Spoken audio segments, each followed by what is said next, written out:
अभी आपकी मुलाकात करवाते हैं जनाब। पाकिस्तान की 2 ख़वातीन ने सेलिंग में नई तारीख रकम कर दी है और पहली बार पाकिस्तान की 2 सेलर्स ने इंटरनेशनल सेलिंग जज बनने के लिए पहला जो मरहला है वो मुकम्मल कर लिया। बहुत बड़ी अचीवमेंट है ये भी। जोया असद अली और महनाज जमील ने थाईलैंड में होने वाले वर्ल्ड सेलिंग के इंटरनेशनल सेमिनार में शिरकत की। सेमिनार के बाद दोनों पाकिस्तानी सेलर्स इम्तिहान में उम्दा नंबर से पास हुई। पाकिस्तान की पहली बार जो ख़वातीन हैं उन्होंने जजेस का कोर्स मुकम्मल किया और दोनों ख़वातीन सेलर्स का ताल्लुक पाकिस्तान एयरफोर्स के यार्ड क्लब से है।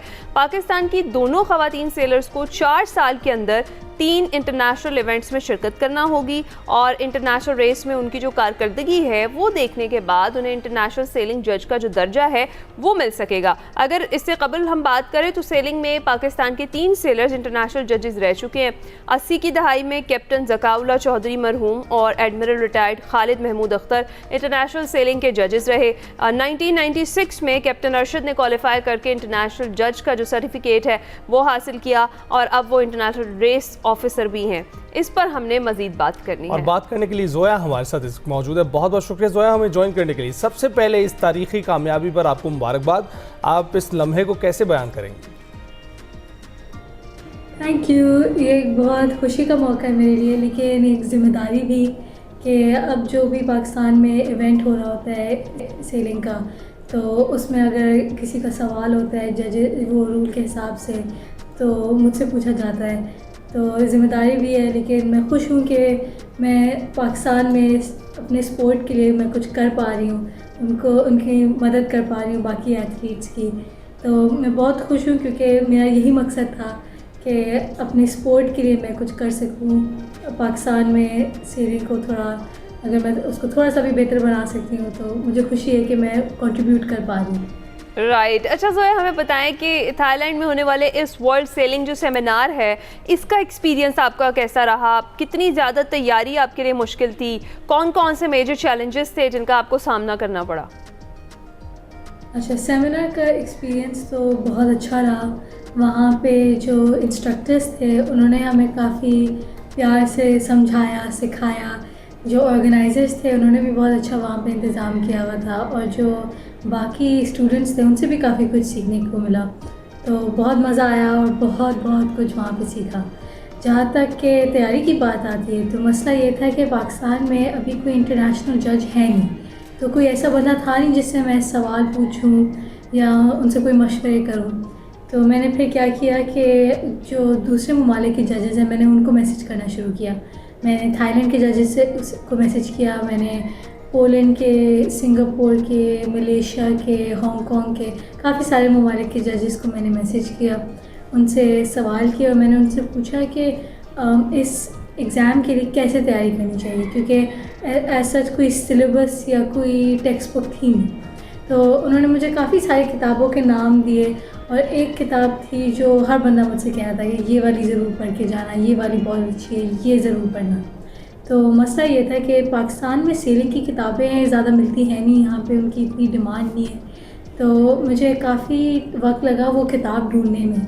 मैंने ऑनलाइन काफ़ी ढूंढी, एंड में मुझे अमेरिका से वो मंगवानी पड़ी। और वो जो किताब जो है वो टेक्निकली एथलीट के लिए लिखी हुई है, उनको रूल समझाने के लिए, ताकि जब वो खेलें तो वो बेहतर खेल सकें। लेकिन मैंने उस किताब को अपनी टेक्स्ट बुक के तौर पे इस्तेमाल किया और मैंने 3-4 मुख्तलिफ़ रंगों के मैंने हाइलाइटर्स लिए और मैंने पूरा जो पूरी किताब को मैंने काफ़ी रंग बिरंगा कर दिया। स्टिकी नोट्स का इस्तेमाल किया मैंने, उसके ऊपर भी नोट्स लिखे, अलग से भी नोट्स लिखे, डायग्राम्स काफ़ी बनाए।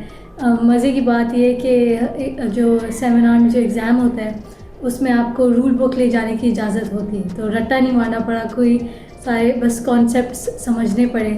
तो उसके लिए जैसे आप जो कोई भी नॉर्मल सब्जेक्ट के लिए जो आप पढ़ाई करते हैं, केमिस्ट्री के लिए हो या बायोलॉजी के लिए हो या कोई भी सब्जेक्ट हो, तो बिल्कुल उसी तरह मैंने पढ़ाई की।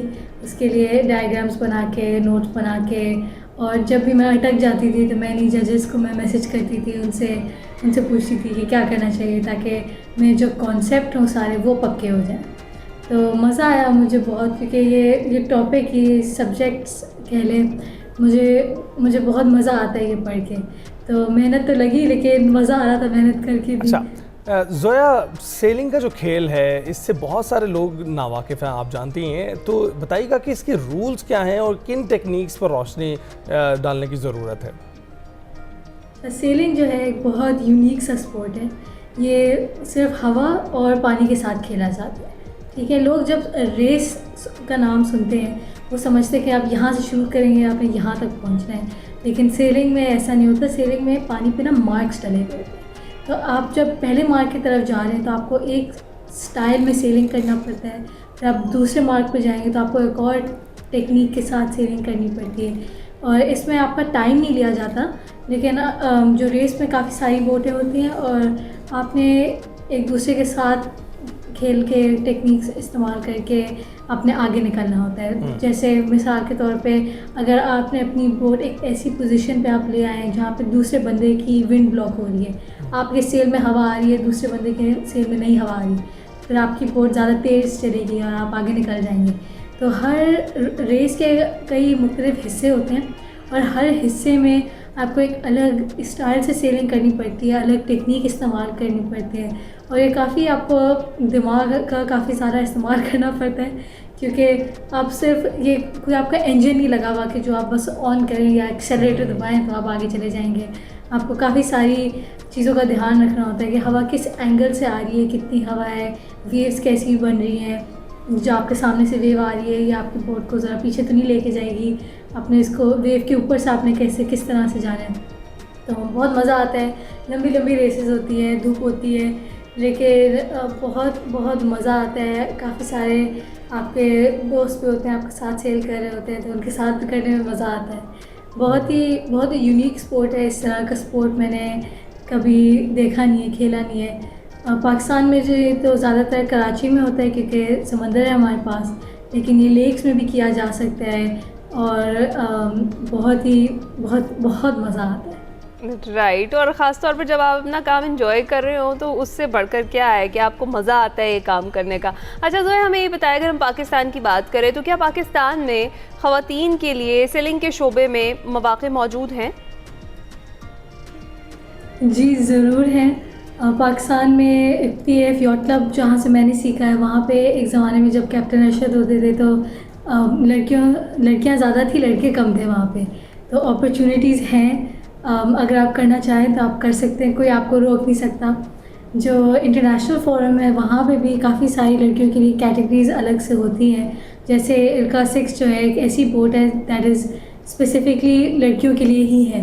तो अगर कोई करना चाहे तो कर सकता है। अपॉर्चुनिटीज़ भी हैं, कैटेगरीज़ भी हैं, बोट्स भी हैं।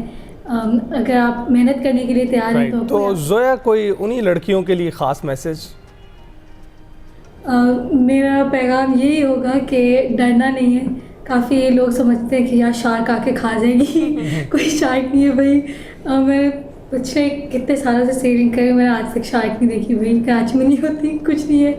आज मेरा ये पैगाम है कि डरना नहीं है। बस काफ़ी लोगों से कहानियाँ बस सुन के वो डर जाते हैं। ट्राई तो करें, कोशिश तो करें, एक दफ़ा आके तो देखें। पहले से अगर आप डर जाएंगे, पहले से अगर आपने फ़ैसला कर लिया है कि नहीं मुझसे नहीं हो रहा, मुझे नहीं आता, तो आप सीखेंगे कैसे? कोशिश तो करें। ये बात बिल्कुल दुरुस्त आपने की है कि डरना नहीं है और घबराना नहीं है। अच्छा, पाकिस्तान में ये जो सेलिंग का स्पोर्ट है इसको मज़ीद फ़रोग़ देने के लिए आपको क्या क्या लगता है कि कौन कौन से इक़दामात हैं जो किए जाने चाहिए और वो ज़रूरी हैं? अच्छा सवाल है।